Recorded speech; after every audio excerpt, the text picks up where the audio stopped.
So that was it. I'll always remember one time I was riding a bicycle here, and I was with my son, and he was in like the baby seat. And then right around here, there was a man and a woman, and they were holding a small child, like 1-year-old, 2-year-old, and they had evidently dropped it or crashed or something, and the kid's face was cut up. Man, it's a horrifying sight. There's nothing worse than a small child hurt. I'll remember forever, like when my son got his foot caught in the bicycle tire, and it ripped a good chunk of flesh out of his foot. He's got a fairly large scar there that he'll have for the rest of his life.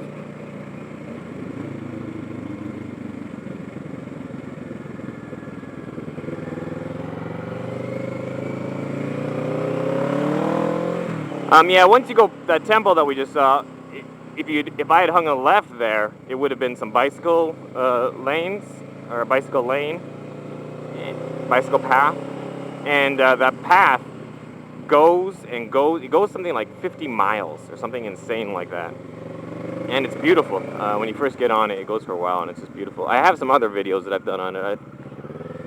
I think maybe if you just search for M13 and bicycle, you might find them.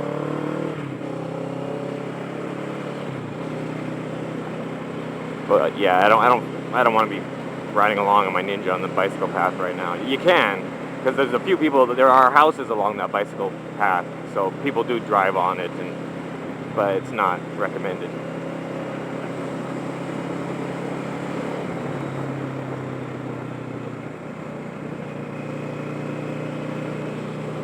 See, the thing with riding spiritedly in Taiwan is, if I'm on a road like this and I start to ride fast, I'm not very... Oh, look at this.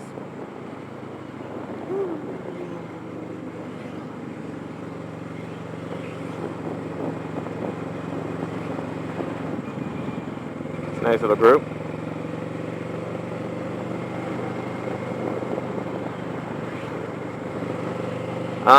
If you're riding spiritedly on a road like this, you don't know where there's going to be... I'm not familiar with this road. I'm not too familiar with it, so there could be speed cameras on it that I don't know about. And even if I do know this road well, it's already noon, so the police are out with their speed traps, especially with it being the weekend and all, and there could be, like, you never know where there's a speed trap, so you gotta take it easy. But the cool thing is, once you get up into the mountains, there's no such thing. I've never once ever in my 14 years of being in Taiwan seen a speed trap in the mountains. And there's no stationary cameras.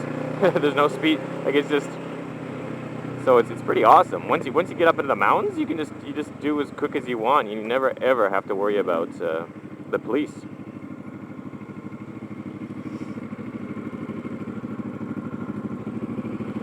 And speaking of that,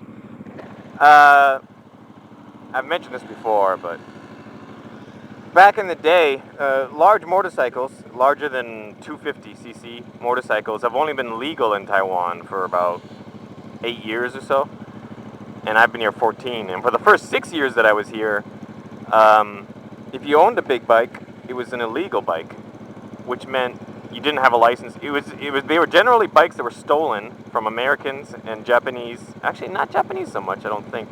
The Japanese bikes are severely restricted. Probably Americans mostly, Americans and Europeans. So if you live in America or Europe and you had your motorcycle stolen, there's a fairly good chance that it was taken apart, put on a boat, and shipped out to Taiwan and bought by Taiwanese. And they were expensive. Like, you'd pay as much for a second-hand, stolen, disassembled motorcycle as you would for a brand new one. Because there was no such thing as brand new ones in Taiwan. There's no such thing as buying a motorcycle new in Taiwan. So the only choice you had was getting these stolen ones. So they could charge whatever price they wanted, and they charged a price comparable to like a brand new one. So you'd buy these stolen motorcycles, and there's no papers, no license plate, no nothing. These are all like restaurants, and they're trying to get you to come in. So you'd buy these stolen motorcycles, and the fantastic thing about these bikes was, with no license plate, there was no tickets. So you could do any speed on any road and never have to worry about getting a ticket. And cops generally just ignored you because was more hassle than it was worth, because if they pulled you over, even if the cops pulled you over, they still couldn't give you a ticket because there's no registration to write up. What they could do is confiscate your bike, but that's a hassle. They gotta like call for a tow truck, they gotta sit there, they gotta fill out a bunch of paperwork, they gotta try to find the engine number on the bike and this and that. So in general, the cops just ignored all motorcycles, all large motorcycles, completely. You know? And that's what it was like for the first 6 years that I lived here. And for, you know, many, many years before that. And I'm going to enter the reservoir. This is a paid park. It's a national park. You got to pay to get in. And I still don't have any money! Shit. I still don't have any. Oh, what's with the water? I don't want to see water. What's with that? Okay, the road going up doesn't have water. I don't have any money on me. I need to go find a bank machine. Shit. Where am I going to find a bank machine? That's a payphone. Oh, I gotta find a bank machine. And I don't want to ride on this wet road either. Screw me. How much is it to get in? Do I have enough on me? Motorcycles, 30 NT. Ooh, that's cheap. That's like $1.